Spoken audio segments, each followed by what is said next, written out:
आपले ज्ञानेंद्रिय किती रे? आणि कोणती कोणती?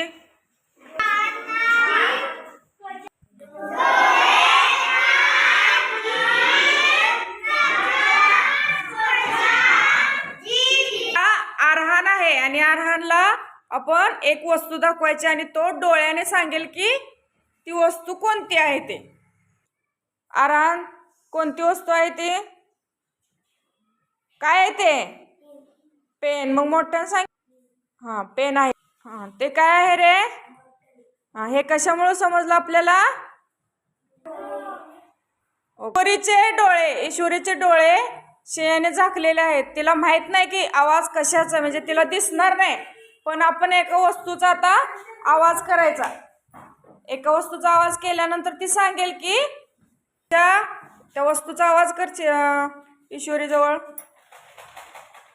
हा, सांग काय आहे ईश्वरी? ईश्वरी सांगते काय आहे? ओके. अर्णवचे डोळे विराजने धर. आता आपण त्वचेची कृती करणार आहोत. त्वचामुळे अर्णव आपल्याला सांगेल की हातानं कोणती वस्तू आहे. श्रीतेज, दे त्याच्या हातात ती वस्तू. अर्णव, तुझ्या हातात घे ती वस्तू आणि सांग त्यांना कोणती वस्तू आहे रे ते.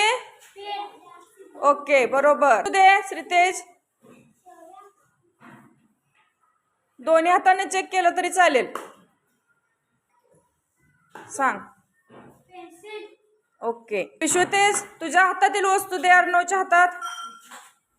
हा, सांग अर्णव काय आहे. ओके. सध्या तू दे तुझ्या हातातली वस्तू.